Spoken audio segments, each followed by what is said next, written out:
дар вилояти Соғ давраи дуюми 60 рӯзи меҳнати зарбдор ҷамъбаст гардид. дар ин мусобиқаи меҳнатӣ пахтакорони ноҳияи Спитамен мақоми аввалро касб намуданд. давоми 20 рӯзи охир ҳашарчиёни ноҳияи Спитамен 8060 тонна пахта чинданд ки он 57.6% дурнаморо ташкил медиҳад. мақоми дуюмро дар мусобиқаи меҳнатии ноҳияи Зафаробод ба даст оварданд ки ҳашарчиёни ин минтақа давоми 20 рӯз 13626 тонна пахта ҷамъоварӣ карданд. субҳи имрӯз санаи 21 октябр раиси вилояти Соғ Раҷаббой Аҳмадзода ба ғолибони мусобиқаи меҳнатӣ ноҳияи Спитамен 17000 сомонӣ, Зафаробод 8500 сомонӣ тақдим намуданд. инчунин ба фаъолон ва чинакчиёни беҳтарин тӯҳфаҳои пулӣ бо тантана супорида шуд.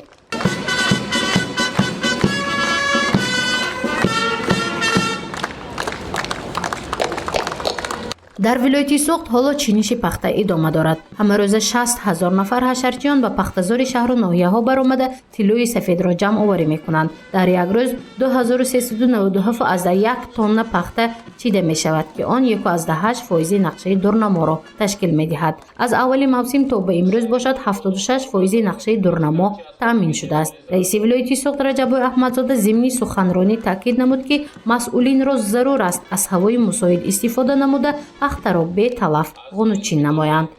20 рӯзаи дуюми мавсими пахтачинӣ ҷамъбаст гардид ва он собит кард ки мусобиқаи меҳнатӣ барои пешқадамӣ дар байни шаҳру ноҳияҳо ва ҷамоатҳои пахтакор хеле пуршиддат ҷараён гирифт. то санаи 21 октябр ба Хирман зиёда аз 101739 тонна тиллои сафед рехта шуд ки ин 76% дурнамо баробар мебошад. барои бунёди ин хирман кишоварзони ноҳияи Ашт, Бобоҷон Ғафуров, Зафаробод ва Спитамен саҳми бештар гузоштанд. онҳо ҳар рӯз ба ҳисоби миёна баробари 2.5-3% дурнамои солона пахта ҷамъ оварда ва ҳосилғундорӣ суръат замъ намуданд ва пешқадамони мусобиқа мебошанд. ҳамчунин дар 20 рӯзаи меҳнати зарбдор механизатори беҳтарин Муродбой Мирзоев аз Зафаробод дониста шуд. вай беш аз 250 тонна пахтаро ҷамъоварӣ кардааст. инчунин чинакчии беҳтарини 20 рӯзаи дуюм аз ноҳияи Ашт Рухсора Рӯзиматова гардид ки вай дар як рӯз 200 килограмм ва дар давоми 20 рӯз 6.8 тонна пахта чида ба хирмани давлат супоридааст. ин фаъолони замини пахтаро раиси вилояти Соғд бо тӯҳфаҳои пулӣ тақдим намуд. мо аз соати 8 пагоҳи рӯзӣ то соати 6 бегоҳӣ пахта мечинем. аз соати 8 то соати 1 мечинем. баъди аз соати 2 то соати як бор супорида пахтая. баъди аз соати 2 то соати 6 бегоҳӣ мечинем.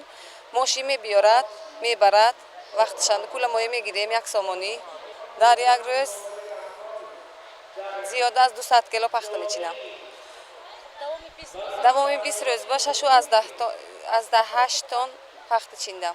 ҳашарчиён имрӯз барои 1 килограмм пахтаи чидаашон 1 сомонӣ маблағ мегиранд. арзиши 1 тоннаи пахта дар сатҳи ҷаҳонӣ бошад $2250-ро ташкил медиҳад. аз ин рӯ раиси вилояти Соғд Раҷаббой Аҳмадзода зимни суханронӣ таъкид намуд ки бояд пахта дар дохили вилоят коркард шавад то мардум бо ҷойи кори доимӣ таъмин гарданду сатҳи муҳоҷирати меҳнатӣ паст карда шавад. аз ин рӯ раиси вилоят ба масъулин супориш дод то беталаф аз саҳро пахта чида шавад. бахшидан ва корҳои ҳосилғундорӣ хеле мусоид мешавад. аз ин рӯ зарур аст ки деҳқонони шарафманди вилоят вақтро ғанимат дониста барои ҳарчи тезтар ҷамъ овардани ҳосил кӯшиш ба харҷ диҳанд. ҳамзамон ба раисони шаҳру ноҳияҳои пахтакор супориш дода мешавад ки барои тезондани суръати чиниши пахта ва таъмини саривақтии дурнамои истеҳсоли пахта тадбирҳои иловагиро амалӣ намоянд.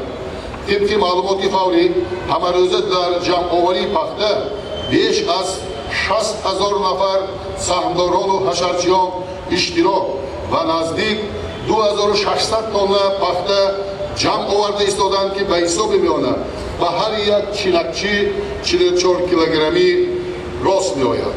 аз ин лиҳоз зарур аст ки саҳмдорону аъзои хоҷигиҳои деҳқонӣ ва ҳашарчиён дар ҷамъоварии саривақтии ҳосили фаровони пахта фаъолона ширкат варзида кӯшиш махарҷоянд ки ҳосили расида то пагаи охирин ҷамъоварӣ карда шавад.